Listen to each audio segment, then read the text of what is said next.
तो आज हम न्यूटन के गति के तीसरे नियम यानी Newton's third law of motion के बारे में जानने को जा रहे हैं। तो Newton's third law of motion कहता क्या है? हर क्रिया की समान लेकिन विपरीत प्रतिक्रिया होती है। यानी जितने भी हम लोग एक्शन करते हैं उसका जो रिएक्शन होता है वो अपोजिट होता है लेकिन इक्वल होता है। तो अब हम इस न्यूटन्स क्रेडल, जो इस अरेंजमेंट का नाम है न्यूटन्स क्रेडल, उसके through Newton's third law of motion के बारे में जानेंगे और उसके बाद डेली लाइफ से बहुत सारा एग्जाम्पल देखेंगे। आप यहाँ पे देखेंगे जब एक गेंद को हम यहाँ पे खींचते हैं तो इधर से भी एक गेंद बाहर निकल रहा है, इधर से भी कितने गेंद? एक गेंद ही बाहर निकल रहा है। अब इधर देखो, अगर हम दो गेंद लेते हैं तो इधर से भी दो गेंद ही बाहर निकल रहा है और पुनः इधर से भी दो गेंद बाहर निकल रहा है। अब अगर तीन गेंद लेते हैं तो तीन गेंद लेने पे क्या होगा? इधर से भी तीन गेंद को हमने खींचा और इधर से भी तीन गेंद ही बाहर निकल रहा है, फिर पुनः इधर से तीन गेंद, यानी बीच वाला गेंद जो है वो इधर भी जा रहा है और इधर भी जा रहा है। तो आप यहाँ पे देखेंगे इधर जो हम खींच रहे हैं, एक बॉल को खींच रहे हैं, ये मेरा क्रिया यानी एक्शन हुआ, और इधर जो निकल रहा है ये रिएक्शन हुआ। तो एक गेंद खींचने पे एक ही निकल रहा है। तो यहाँ पे हम जो एक्शन कर रहे हैं, हम जो क्रिया कर रहे हैं, उसका जो रिएक्शन है इक्वल है।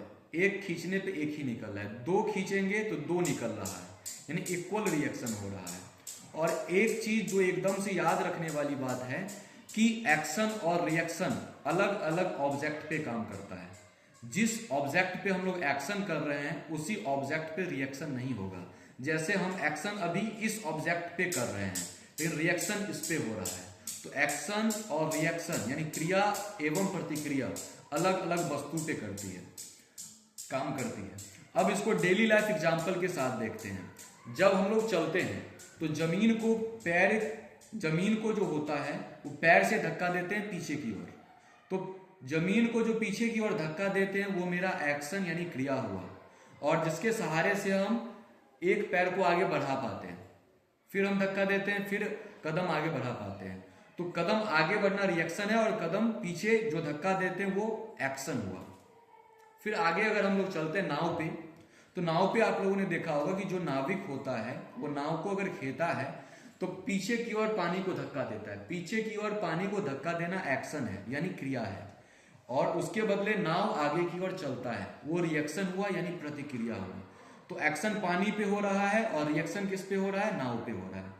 फिर जब दीवार को धक्का दिया जाता है तो दीवार को पे जब धक्का देते हैं तो वो एक्शन है यानी क्रिया है, लेकिन दीवार पे धक्का देते तो दीवार भी हमें धक्का देता है, और जितना जोर से धक्का देते हैं दीवार भी हमें उतना ही जोर से धक्का देता है, तो वो रिएक्शन हुआ है। यही कारण है कि दीवार से जब टकराते हैं तो धीरे से टकराने पे थोड़ा चोट लगता है और जोर से टकराने पे जोर से चोट लगता है, क्योंकि जितना जोर से टकराते हैं दीवार भी उतना ही जोर से हमें धक्का देता है, वापस देता है।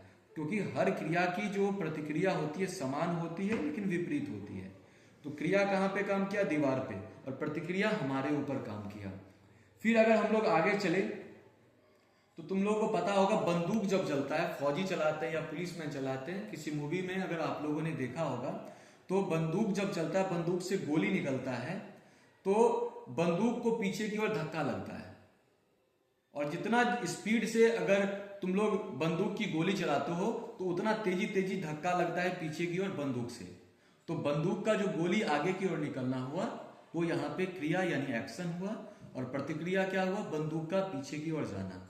फिर अगर बैलून में तुम लोग हवा को इनफिल करते हो, हवा भरते हो, तो हवा जब भरते हो और फिर बैलून को छोड़ देते हो तो बैलून से हवा निकलता है और बैलून ऊपर की ओर होता है, और बैलून का जो हवा निकलना हुआ वो हो जाता है एक्शन यानी क्रिया, और प्रतिक्रिया क्या हुआ? तो प्रतिक्रिया होता है बैलून का ऊपर की ओर उड़ना। तो Newton's third law of motion इतने सारे एग्जाम्पल के बाद आप लोग अच्छे से समझ गए होंगे, क्योंकि जितनी भी एक्शन होती है, जितनी भी क्रियाएं होती है, उसका इक्वल लेकिन अपोजिट रिएक्शन होता है। Thank you. वीडियो अच्छा लगा होगा तो हमारे चैनल को लाइक कीजिए, शेयर कीजिए, सब्सक्राइब कीजिए।